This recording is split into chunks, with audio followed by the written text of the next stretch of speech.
Kicks 105.5.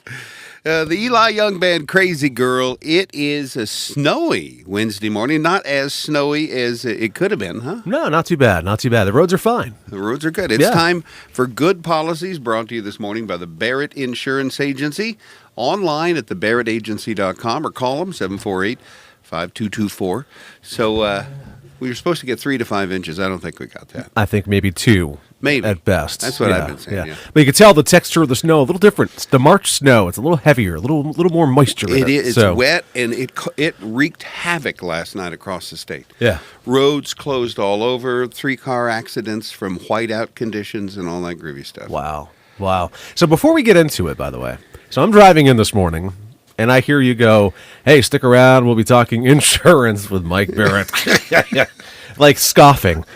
Is that how you really feel about me, Val? No, I was laughing because I realized I had no idea what we were going to talk about. We're live on the air right now, and we still have no idea what we're going to talk about. So that always gives me a little chuckle. You know, we talk about the seat of the pants. That's the way we roll. So in an instance like last night, this was in Irisburg. There was a 3-car accident in whiteout.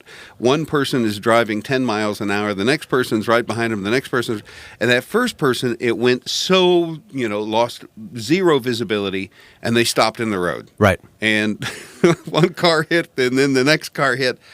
What do you do with insurance? You're not going to sit there.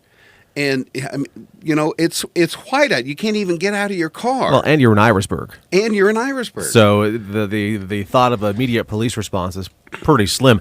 The best thing you can do, I hate to say it, you got to get out of your car, but get to a safe location. Don't just get out there. Wait till the time is safe. Wait till there's a safe, moment to do so. But you need to share insurance information. So they have to sit there and wait until the wind lets up enough to go from car to car to car, or when the state police show up, does he gather all the information and share it with everybody? Many times that is the case. Yeah. Many times they can get the information from the police as well. I was just thinking about that last night. Yeah.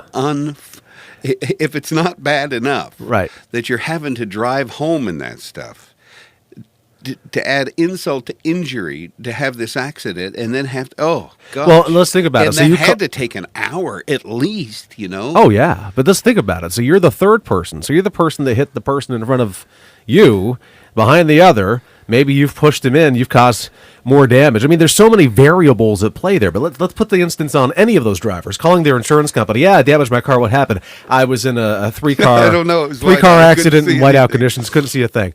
Okay, well, we're going to want statements from everybody, and so you need to gather that pertinent information. Oh my gosh! Yeah.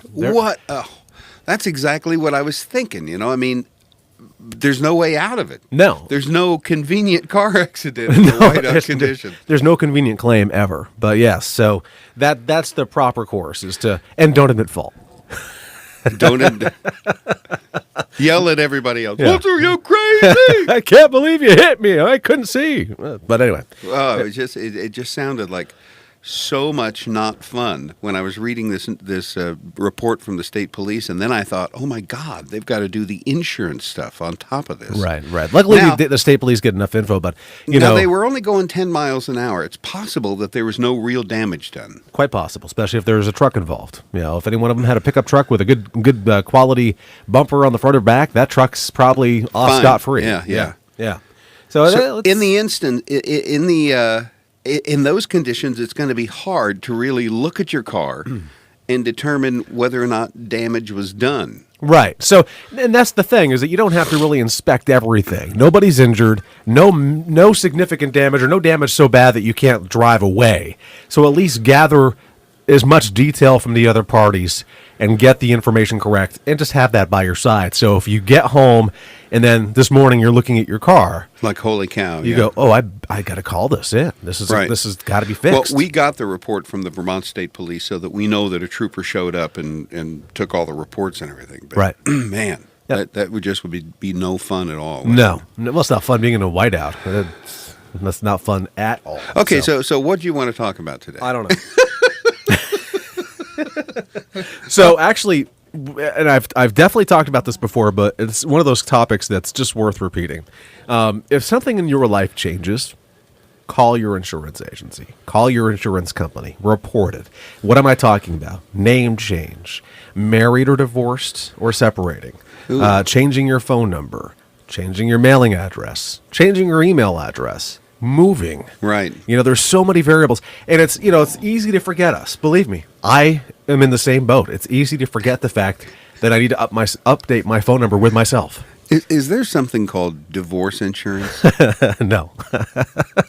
But so many things change. So let's say in a renter's policy, you move from one end of Main Street to the other. You just Your blew that policy, off. I did. Moved on. Just moving on.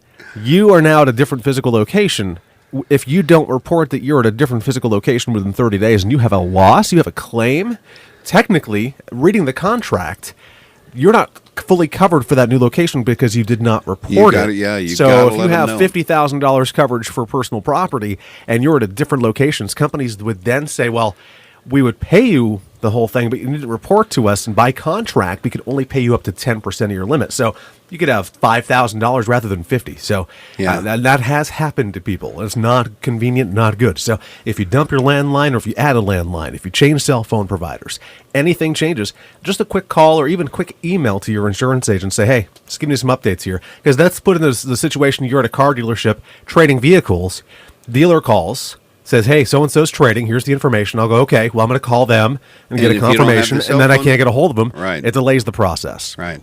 So good stuff to do. Absolutely. So I'm going to leave you with a question that's going to set us up for next week. Okay, then there's still questions from like 4 weeks ago that we haven't answered yet, but we'll get there. We'll see if next week, if we can remember any of them. I got to bring paper in. I got it. So I know you do home insurance. We Yes. know you do car insurance. What about business insurance? Oh, do you really want to bore the bejeebers out of people? Well, I just want. We're going to get a list of services. Sure. But if I'm a logger, can I get insurance through your company? Yes. Okay, so these are some of the things we're going to talk about next week. Okay, you want to talk about scope of service? I can do that. All right. Absolutely. We'll do it. Good Policies is brought to you this morning by the Barrett Insurance Agency. Call them 748-5224 or online at thebarrettagency.com. And on Facebook, Barrett Insurance Agency. All right. Have a great week.